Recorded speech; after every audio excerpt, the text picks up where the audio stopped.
sound of Universal Broadcasting Network at UPNradio.com. One of them wanted to be the security guy. He claimed he was a security guy.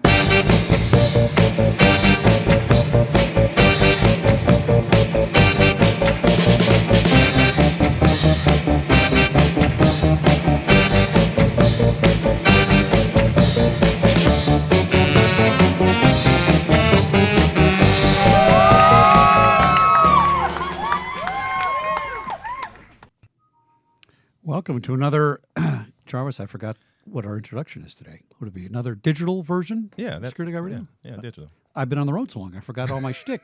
How you been? I'm good. How Now, about what's you? with the yellow glasses? We're not doing a shooting show, so you got those yellow range glasses. It's my on. racing glasses. You know, Racing what? Sports car. You know, I'm a sports car. You are? Yes, Why don't we do a show about that? we should. The dangers of sports car racing. We should.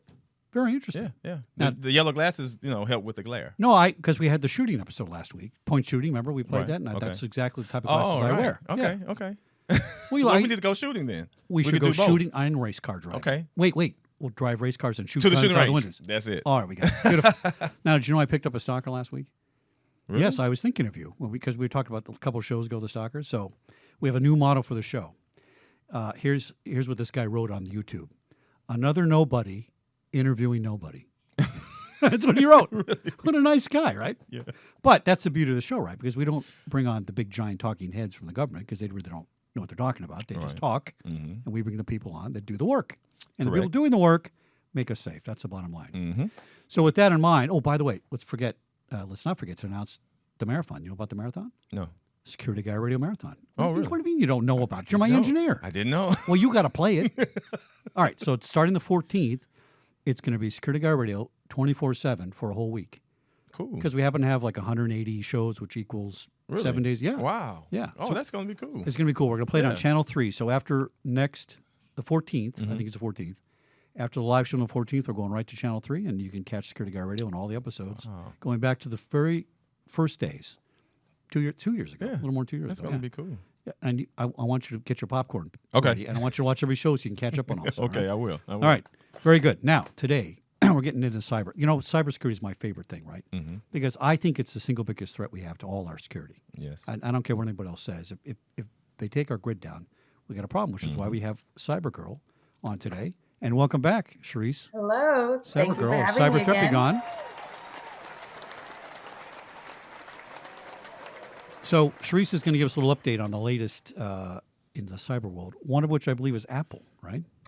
Yes. So, that has definitely been the chatter on the internet for the past couple of weeks now, is obviously the battle debate on encryption and where does the government fit in determining whether or not they have mandates to impose on corporations to create backdoors, whether it be for, trying to gain access to data that was the possession of known terrorists, or for any other reason that they deem lawful.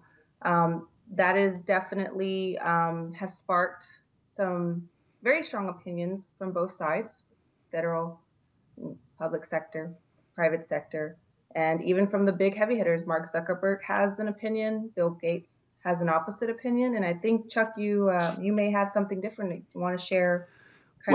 Listen, it may surprise people since I don't like terrorists at all in any way, shape, or form, but I value my privacy better. And I don't want Apple unlocking their phone so everybody's phone's unlocked, and that's a slippery slope. And where do you stop? So I understand the other side of it, which is, we got to find out about this guy. But you know what? You caught him. He's dead. That incident's contained. You have a lot of information on it. And next time, maybe you'll get lucky. It's a cops and robbers argument, right? So when we were cops, people got away because we didn't have all the rules we needed and all the things we need to make it work. And that's just the way it goes. I just do not think it's a good idea to have the government force a private company to decrypt something. By the way, I'm not sure they can do that. Am I wrong technically? You don't encrypt all the phones and then make a key for it. Don't you make the key first? Maybe I'm wrong. When there's a will, there's a way. Yeah. What I will say is those that have created the software, the operating system, they know it best. They would be the ones to develop what essentially is just a back door going forward. Going forward, And right? But you can't go going back forward and and for this case. But once you make a mold, once you create that code, you know, then it's out there. It's out there for the taking. right. Then you've just put a huge target on your back for all the hackers in the world. Imagine how many users, consumers have iPhones, not only in the private sector, in the government sector, and just think about how much information is stored on that phone, transmitted.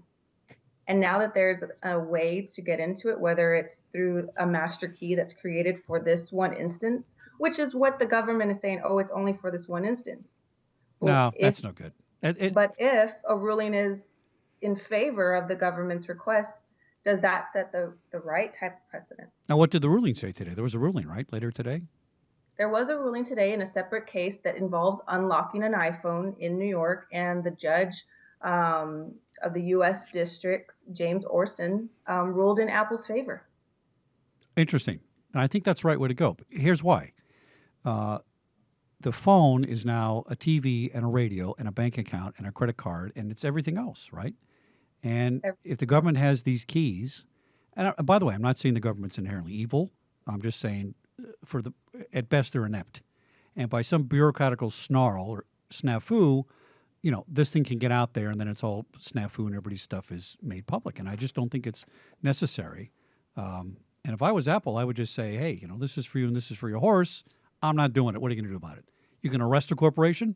I don't know. I mean, I think it's very dangerous. And by the way, was I technically wrong that once you encrypt it, if you don't make the key first, you can't go back and make a key? Am I wrong about that?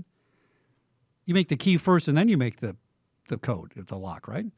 That is correct. All right. But so isn't this a moot point that everybody's saying, oh, we want you to unlock it?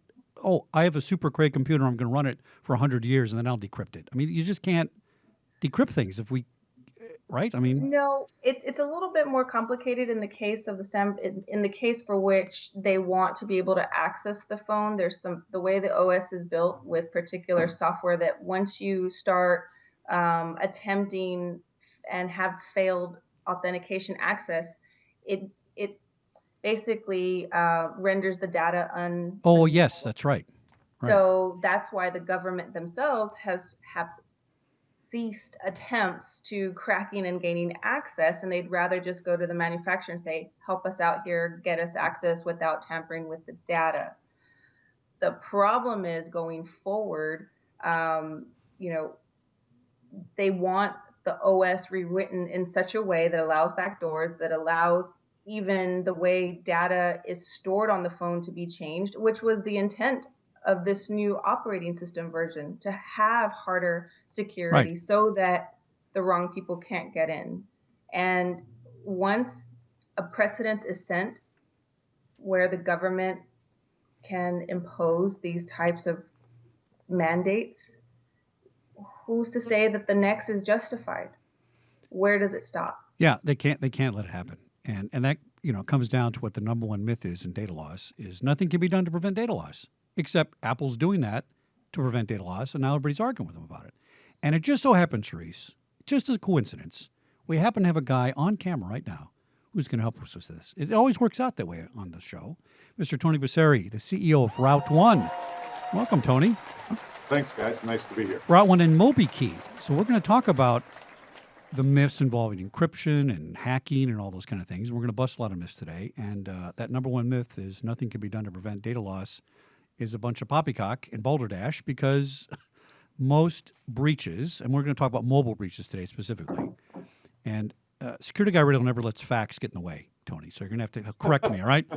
But most breaches occur because somebody, for lack of a better term, leaves their house keys in their drawer next to their cyber door, and it opens it up. If you have the key in a safe place, things aren't hacked, they're just breached because people leave things to unlock them. Is that the best way to describe it?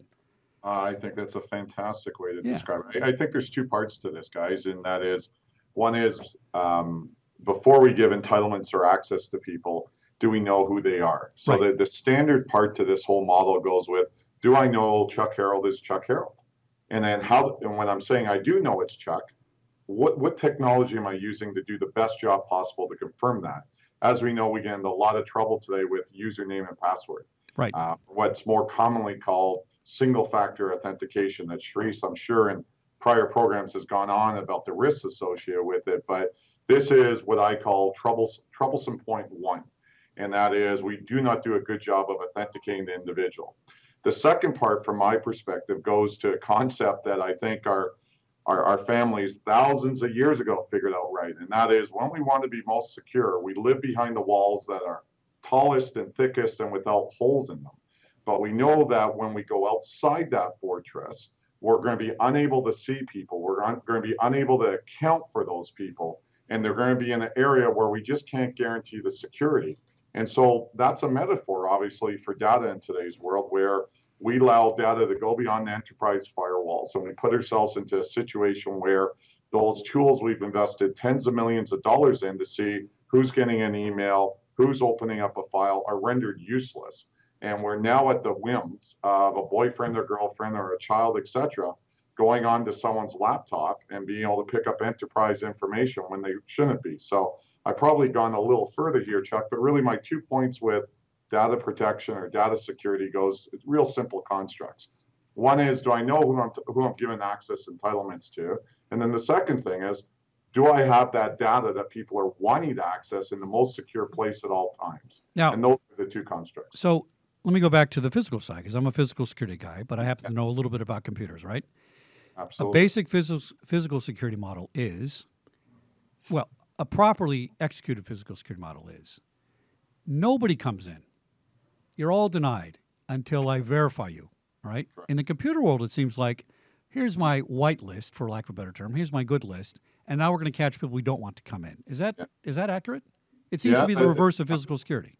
Yeah, I think you're bang on with this. We do a real lousy job, and we get people inside the fort, and then we say, should you be here or not? That's right. I agree with a model that says, hold on, before you even knock on the door of the fort, I got to figure out who you are. And we just don't do a good job with it. And look, classically, we've used technology called virtual private networks, or VPNs, that put us in these really awkward positions. And we are trying to effectively use technology created 10, 15, 20 years ago for an environment today that's much more dynamic, much more complex, and we haven't evolved the backbone of how we share information. Cerise, talk about VPNs. I remember VPNs. And not to mention, news that broke last month about the backdoors that exist in commonly well-filled out technology and brand names that will, shall we keep them nameless, but they know who they are. We talked about them last time. And that's a big blow to our security infrastructure because, as Tony, mentioned, VPNs are kind of the gold standard in especially an enterprise environment as to be tried, true, and trusted. And now we find that they just really aren't because they have that backdoor. Well, it's the VPNs were high tech back at the studios back in the day. We were probably one of the first places that had it because we had unlimited budgets and it was all exciting. I'd never get into mine, by the way, but here's how I look at that. I always say the biggest threat to security is security. All right. And that's because you're more likely to be attacked from inside your organization by a disgruntled employee, somebody that pays somebody to do something. 85% of laptops are taken by internal employees, right? Yeah. Yet we design security systems and programs and networks because we think China's going to be the one that takes us down. Yeah. Now China hacks 1 billion times a day. That's true. But probably before a terrorist blows you up, your mailroom guy who's pissed off because you looked at him crooked today and didn't say good morning is going to try and get into your systems, right? So why does the cyber world, and this is only just talking, all right, because it's not really criticism, I'm trying to learn. Yeah. Why does the cyber world have a different view of that than the physical world? We just say everybody's a bad guy in the physical world. You look good, you got an ID, I'm still going to check you out, right? And then when I verify that physical ID on your body works in my system and I know you, I let you in. But in the physical world, I can still look at you and say, you know what? I thought I heard that you got fired yesterday. What do you got your card for, right? We have a couple other things in the physical world we can do, whereas in the cyber world, maybe because it's so voluminous, we just have to say, whitelist, I got 1 million people I need to let in. It's too hard to check one at a time. Chuck, I'm going to take a step up for a second on this subject matter. I look at the ones and zeros behind your head or on the screenshot when it's up. We make security a ones and zeros or a technology issue. And I think this is the number one point I would want to drive home, is to say data security, data protection, network security is not a technology issue. It's analogous to any asset a business has. It's a strategic imperative from my perspective. And I think this is the mistake we made. Look, in past lives, when I ran other firms, I would turn to my head of technology and say, are we secure? And they'd say yes. And we'd say, that's pretty good. And that's generally as far as we would go. Boards and C-suite executives have to understand that data security is about the business. And what are we doing to ensure that our number one asset is protected? So my metaphor here is, again, if we're a group of directors, the three of us are sitting around here and we run a trucking company, let me guess you what we're going to ask quarterly or monthly or yearly of our management team. We're going to ask about how the trucks are parked at night, where they're parked, what fence goes around them, how we maintain them. All those good questions to ensure that our number one asset is protected and best utilized. When it comes to businesses in today's world that rely so much on digital assets, why aren't those same questions being asked by leadership? Excuse me. We turn this issue over as though it's beyond us, that cybersecurity, like we just talked about encryption, is beyond us. And I don't have the core competency to talk about, I'm not a C++ programmer, I'm not into Java, but that's not really the issue. It's about risk mitigation, dealing with vulnerabilities, and how do we best set up a system so that we're minimizing those risks and best protecting our asset. And I think until that mindset shifts, we're going to be exposed to a lot of issues, because this whole VPN point is because technology leadership, and I'm going to make a broad statement here, is just lazy about moving forward. And so when I look at this subject, I'll just finish up here real quick, Chuck, and say the VPN is a microcosm of the bigger issue we have. Well, it kind of goes to myth number two, which is, meeting regulatory compliance is enough and we're done, right? Yeah. I hear you, and Sharice, I want you to comment on this too. Here's my take. So I got my first computer in 1984. It was 2 floppy drives. I knew what DOS was. I was amazed when it could count from 1 to 1,000,000 in 15 minutes. I thought, wow, that's magic, right? I get it. Most people my age and my friends and my demographic who are chiefs of police or CIOs or things now, well, the CIOs get it, but let's say you're a chief security guy in physical security. They don't get it because they didn't grow up with it, right? There's a group of us that kind of missed this technology window. We weren't, we're too old to buy into it, too young that we didn't have a Nintendo or something, right? And I think what happens is you get to a C-level, and like you just said, Tony, they say, are we okay over there? Is everything good, Mr. IT guy? Oh, yeah, we're fine. And they say, that's it. And I think they don't understand it. I will disagree with you a little bit. I think the C-level leadership, not the CIOs, right, but the other side, don't get it. And I don't think CIOs have enough clout yet to say, we're not doing that, right? I think they're still looked at as the IT desktop guy with a C in front of them. And I know that sounds a little drastic, but I don't have any other explanation why somebody like Target wasn't paying attention and lost all the records. I mean, if I was a physical security guy there, I would have said, what are you guys doing? What are you letting this guy access to your keys for? It's just weird to me.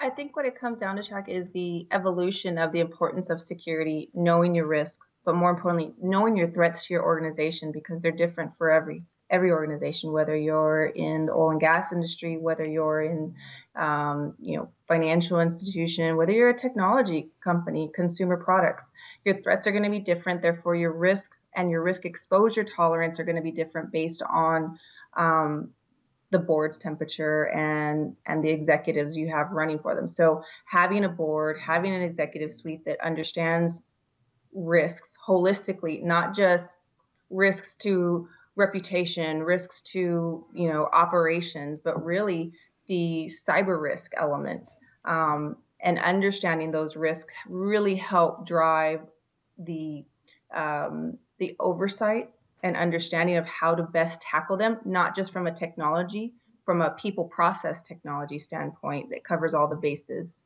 but focus on the threats to that organization. So MobiKEY is focused on the mobile part of it, because once it leaves the firewall, like you said, Tony, that's problematic, right? Because now your phone is your radio, your TV, it's your phone. Most of the time, it's other things besides your phone, ironically. It's your checkbook, it's your credit card, it's everything. And yet we just kind of treat it like, oh, my employees have a bunch of cell phones. I got 5,000 cell phones here at Fox, and you know what? We won't worry about that. Just put a password and we're okay.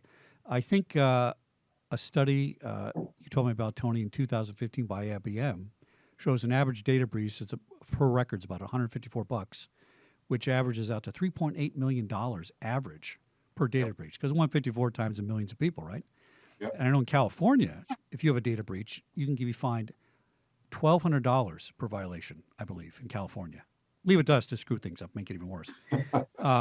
So what I don't get is, and maybe I'm wrong on this because I usually am, if I'm going to go hire your company or any company or Sharice or MobiKEY, I'm not spending $3.5 million on you guys. Am I wrong about that?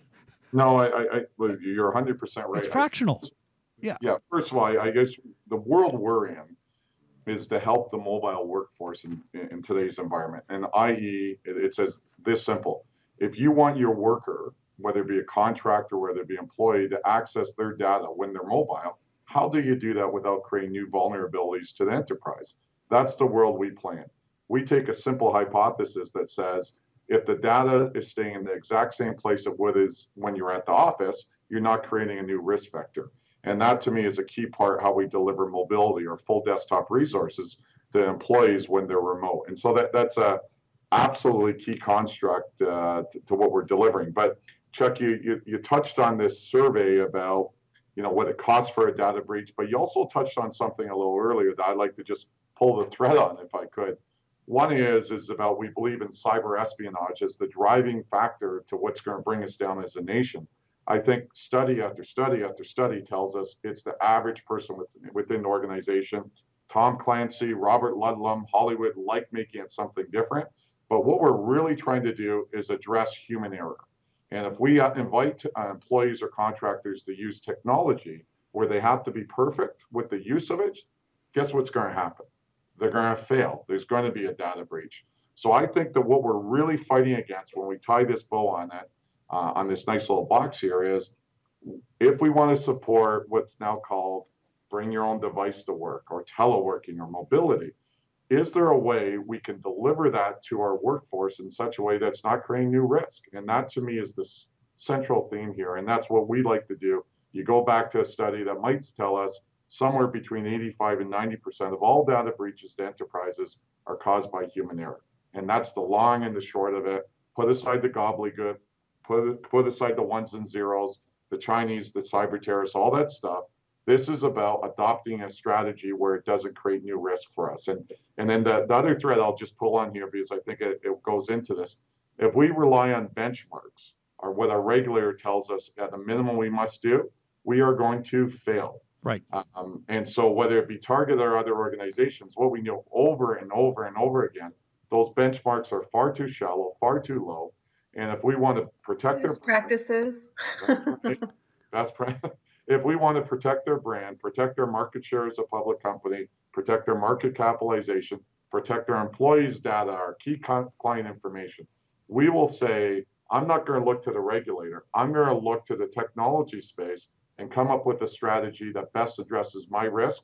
I think Sharice said it really well. I'm going to end with one little comment here, that when people tell me their data is just not that important, that really I'm looking for what my employee's favorite color is, they forget the key part, that how I got that favorite color is by opening up a risk or a hole in that firewall. And now the real issue is not the favorite color. It's whether you want the bad guy inside your network getting all the good stuff. So for all those people that say cybersecurity or data protection is not relevant to me because I really don't give my employees important information when they're mobile, they've completely missed the boat on this. It's not the actual data you're looking at. It's it's the access to everything inside your network. Sharice, do you think the decision makers just don't get it? Is that the biggest gap here? It's not that I would say that they don't get it. I feel that their priorities are where they feel are justified, whether that's on operations, whether that's on meeting the financial numbers, whether that's meeting, compliance areas that are non-cyber IT related. I think those executives that are in charge of information protection, like the newly created roles that a lot of organizations are adopting, the CISOs, right, chief security risk officers. You're starting to see a lot of those positions so that they can focus solely on information security. A CIO traditionally is focused more on making data available, making systems available That's to a the good point. organizations I to didn't run, think about that. That is not security. that is the role, isn't it? They want to make it easy for everybody to get to it. It makes sense. Yeah. Absolutely. So you put another executive layer on there that's focusing, okay, are these systems being developed and executed, rolled out and utilized in a safe manner? And is the data protected? But, Tony pointed on something. People are the weakest link in the whole life cycle of cybersecurity. You can create your processes, you can have the technologies, you can have the training, but if that individual doesn't abide by anything or unknowingly Right. opens up the risks and the exposure, then it's there. And like you said, it's mostly due to human error. So if your CIO traditionally was there to make the network work, in other words, the CEO says, that stuff's kind of magic. You just go take care of that for me. I don't get it. That's your job, right? Yeah, and they were making our networks better and more accessible and easy to work. Then really, myth number 3 plays to this, which is we need mobile access to our data, and there's going to be leakage, and that's just the price you pay. I think that's an old school mentality because they weren't focused on the importance of the data or the small leak like you're talking about, Tony. It's not about the favorite color. It's about being inside the network. And then the whole thing with this Apple thing, right, goes back to, I had cases at the studios where our IT department was stealing data. Why? Because they knew how to. I'm not worried about the janitor. He doesn't know how to, right? So we don't even look to our own internal sources to understand that access is really going to be internally most of the time. So I think that's a really good point that we're seeing these new positions develop that are separate. Now, the only thing I have a problem with, and maybe, Tony, you talk to this first. So I got a CIO, I got a CISO, and I got a CSO. A lot of C's, all right? I don't see the CISO always talking to the CSO. Well, they talk to each other, right? But they kind of make them separate functions. And really, to me, all security is eventually physical. Why? Because to Sharice's point, it's about human error, and that's a person, and that's physical. So how do you bridge that gap between those two to make those two cooperate? See what I'm saying? That the CIO and the CSO need to cooperate more in this. I think it's not solely the responsibility of the CISO. I would argue it goes to the leadership above those individuals and the culture you're trying to create within the organization. To me, as a CEO, it's maybe easy to say this, but culture is driven by the CEO's office or the office of That's the a very good point. Okay. Tone from the top, absolutely. Yeah, good So point. if I say the mandate in this case is, yes, there has to be a return on investment. Yes, we can't spend just whatever. But the challenge is to say, take away the big box IT name, find me the most progressive technology that meets our objectives, and find a way to do it for less money. That should be the initial challenge. When we sit down with many of our federal leaders within the DoD, Homeland Securities, this is something we hear all the time. And I think why our federal government, candidly, is far more progressive than many of the corporate 1000s or the Fortune 1000s is because they have limited budgets and they're challenged to do things better for less money and better security. So to me, this comes down to leadership and the challenge. Go ahead. But you're also missing a key important difference with the federal agencies. Data is king. It's been classified. They have structures around it. Corporate America doesn't. Data was left as, the ugly stepchild that they didn't care about. Right. Now they can make money on it. Without naming a name, but let's say it's a big studio that recently had a massive breach over the last 12 months. And when I sat with their CIO a couple of years ago and was told, we're really good with our security and we don't need to do things better.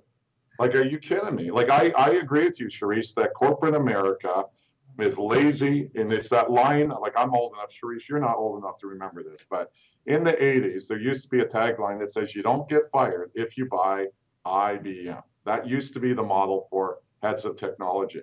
And I still think that permeates through corporate America. I think that's the challenge. That's a good point. I work with the IT people at the studios in my capacity, right? And what I found was I knew a little more than they did about culture and technology than they did. So in other words, I knew that the motivation for this guy doing the hacks and doing the problems was a human-driven element, and they looked at it as just a bunch of ones and zeros. It's just a guy that hacked our network. And they didn't understand why somebody wanted to attack the network, what the motivation was. When that thing came out at that studio you just talked about. Wait a minute, I can say Sony, can't I, Travis? I can say that if I want to. I have my insurance up to date. I said, you know what? That's an inside thing. That's some inside idiot over there in the IT department, some arrogant guy saying, "Oh yeah, we're okay, we're protected." And I still think to this day, truth be told, that was a publicity stunt, because I've seen these guys do some crazy things. But let's say it's not. All right, really, they have almost unlimited budgets at these studios. They're not short on money for pitting the best toys and gadgets, right? And they get hacked. I don't know. I think that's part of it. So let me throw one out to you today, because it's. By the way, let me say one more thing before I forget, because my gray hair makes me forget things. I'm very happy to hear that you believe the government's on top of this, because I would have thought 10 years ago the opposite. I would have thought, you know what, we're doomed. But Cerise, to your point, if data is king, because it's encrypted, it's classified, it's got these levels, except for certain presidential candidates, then it's important, right? So I'm glad to hear that. And you believe that, Tony. You work in this space. You work with a lot of government agencies, so you know. Wow. And not everything's perfect, but the groups that we're dealing with, they have things like Homeland Security presidential directive that says there has to be 2 factors of authentication before someone can go to a building or access digital information. We don't have that on the corporate side. But let's not lose sight of where corporate America is. Coca-Cola, one of the largest firms in the world, and I'm saying facts, so I don't think I'm going to get in trouble with this. There's a lawsuit that's winding through the federal courts now, where recently a class action was approved by our federal court system. What's interesting about it is it was a laptop that was lost, stolen, to be proven exactly how right now, by a past employee with records for up to 75,000 people on it. On a laptop? On a laptop. That went misplaced, that went stolen, either or, human error to some level. Right.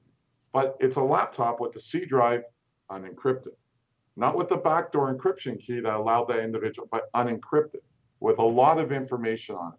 And so ultimately our court system, because it's not getting leadership from Washington, has to resolve what's the cost, where's the winner and loser in this, and what's the consequence. And I think more and more we're seeing this. We saw the Federal Trade Commission over the last couple of years go after Wyndham through a fairly large lawsuit. More and more this is being challenged, and I'm a believer the way corporate America starts shifting is one of 2 principal ways. There's a huge cost to them, or 2, there's a regulatory environment that gets put in place that dictates change.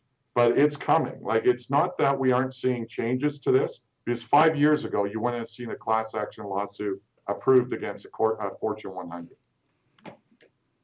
Cerise, what do you think about that? Is that where we're heading?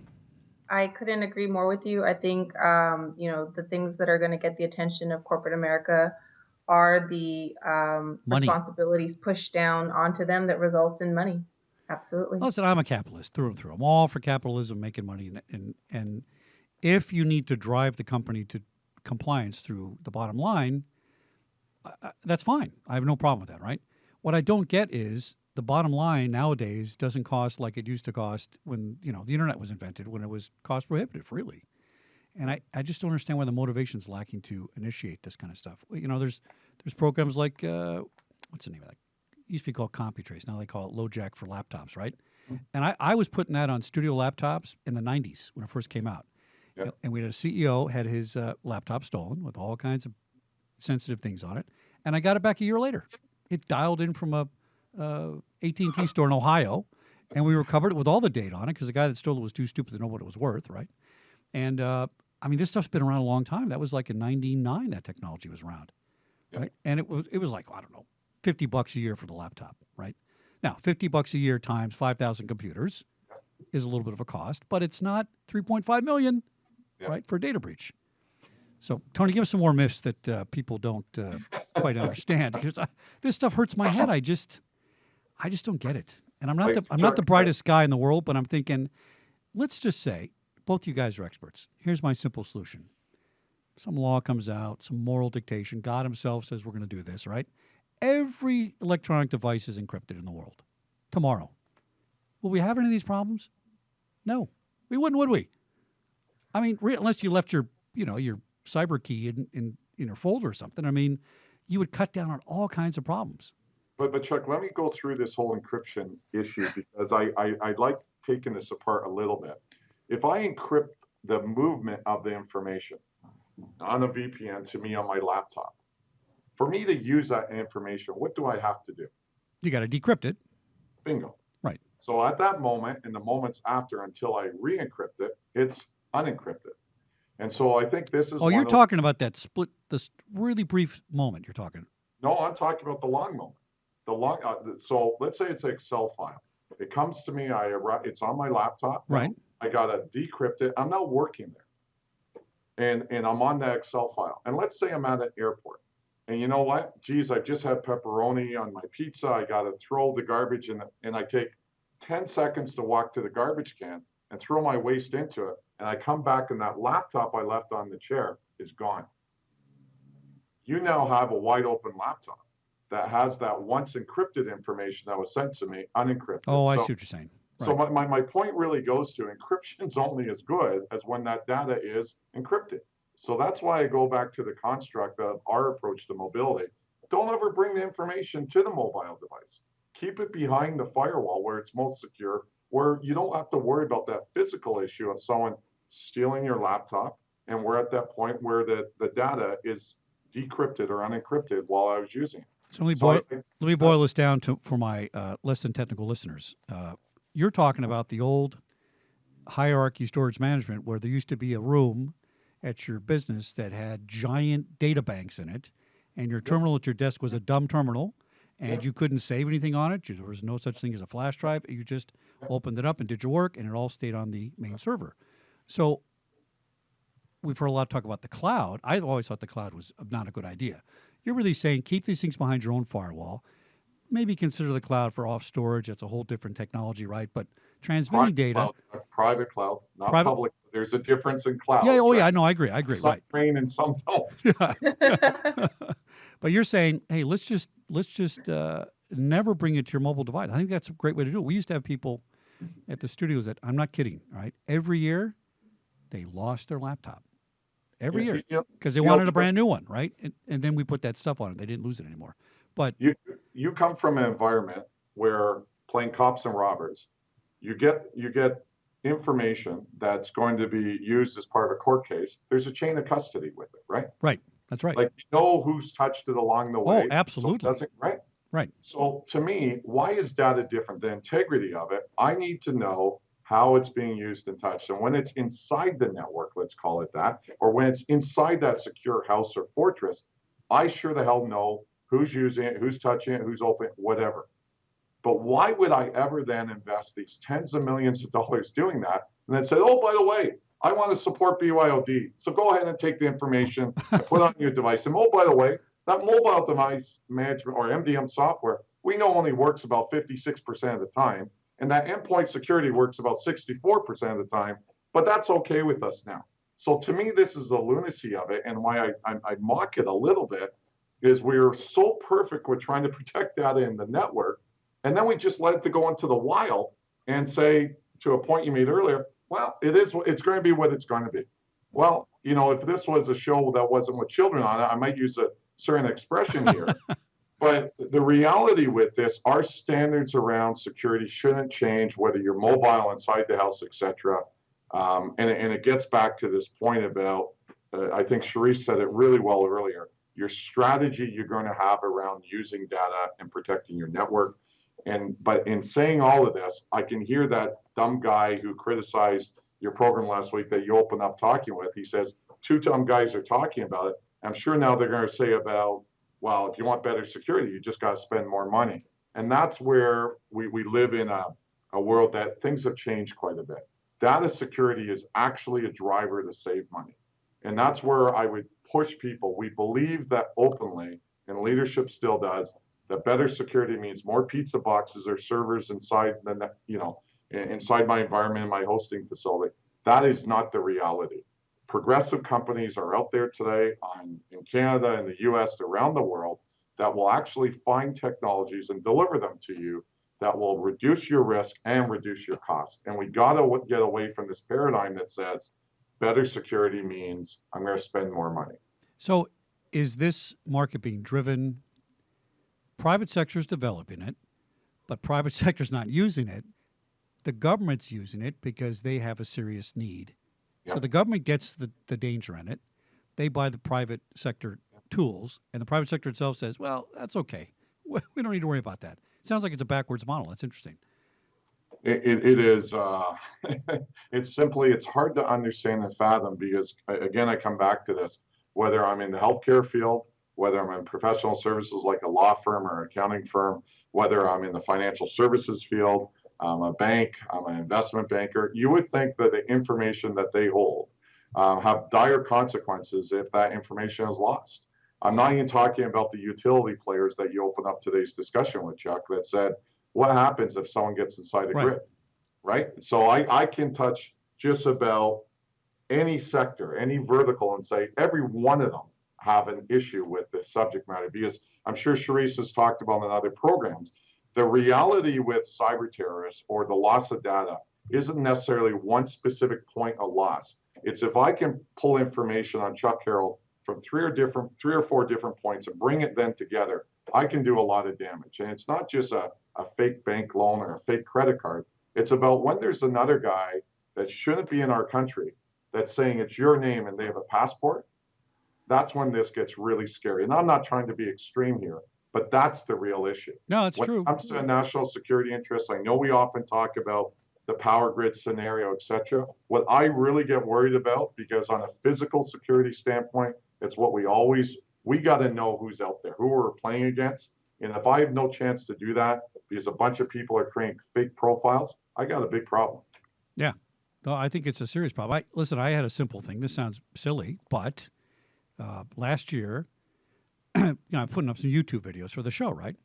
And on the right-hand side of YouTube, it says, up next. This is up next. This is up next. The next show, right? And there's other people that had similar keywords for security. And all of a sudden, I start seeing my show's up next, except that's not my channel. So somebody had taken Security Guy Radio and monetized my shows on their channel. Wow. And I didn't think you're allowed to do that or supposed to do it, right? But they figured out a way to copy it or something. Then I had to go through all these hundreds of shows and search for each one on YouTube and figure out who was doing that and have them all pulled, right? Now, that's a very oversimplified, it's a data breach, right, in a way. But, you know what I should have done, Jarvis? I should have asked that hacker how he's making money, because I can't do it. So I could have learned something from the guy, right? Because I'm afraid to monetize my shows. But this is what the main problem is, Tony. I agree with you. It has to be viewed as taking Chuck or Tony or Charisse's data is the bigger problem than, somebody holding it hostage on those, they lock every data and they want $500 to lock your computer. Yeah, because we can just replicate everybody in the United States with a second ID, and there was 350 million duplicates of everybody walking around. That's going to cause a major problem. And I'm sure that'll be written in some TV plot one day, but that's what's going to happen. No, and respectfully to Mr. Trump and his model about who comes in the country and doesn't, and I'm being serious here. Yeah. The Donald can't apply that strategy if he becomes our next president, if he doesn't know that it's a legal person with that name. Yeah, no, it's a big problem. So tell us how MobiKEY addresses this. I'm sure the Canadians have a solution. By the way, I always make fun of the Canadian connection, right, Travis? Every time I turn around for an innovative product, it comes from Canada. Remember at As Is last year? Yeah. Like 7 products. It's amazing. I think you have a lot of winter up there. A lot of time to sit in the house with a fire and think about things. It's dark, but look, you guys have these beautiful tans, and you look at me. I'm white. I'm pale. I haven't been able to get down. Well, there's something to be said about that long. Chuck, I thought we were going live today, and I was coming to see you. My secretary said no flight, no trip ticket. I was very upset.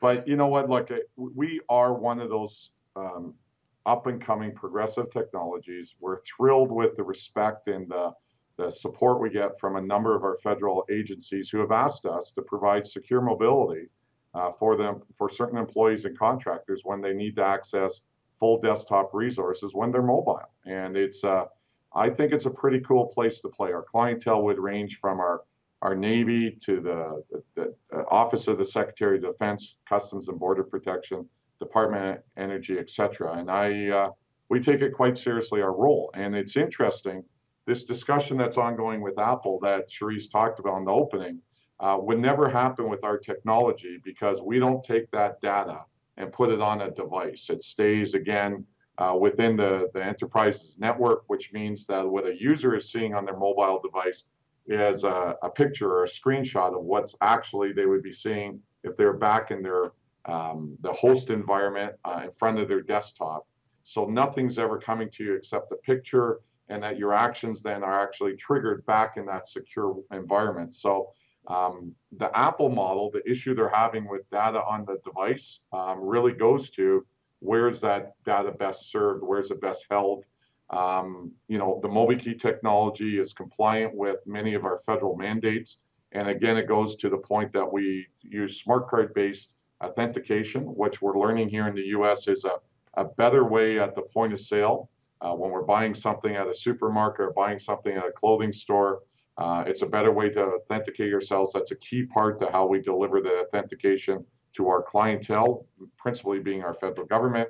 And then we have a series of clients in the banking vertical and other ones that rely on us. And we often hear from them the combination of knowing how the data is being used, using a technology that's easy to use, that costs less, works well for them. So we like to argue that we often get to the table because we have great security, but we're able to close the deal because of the great functionality and reduced cost. So what do you guys think is, a rough percentage on data breach? What percentage is off your network and what percentage is off mobile? Is it 50-50? Because is your product, on the way to eliminating half of our problem? Is that a way to look at it? Well, I don't break the two down, to be honest with you. A mobile data breach isn't a data breach in itself. The fact that a mobile data breach can then be triggered to create a network data breach. Chuck, we're not in the business of arguing what's a more important data breach, whether it happens in the mobile space or when it happens on the network space. I think more and more we're putting data onto the mobile devices. And so we're exposing the whole network to being broken into. And I tried to explain that early on, again, with that color example. If I lose that particular color information on my device, does that actually create a window back inside the network where I can get a lot more information? Here's what we do know. Enterprise after enterprise, according to the studies, have adopted bring your own device models into the workplace environment, and it's created way more risk than when they weren't there.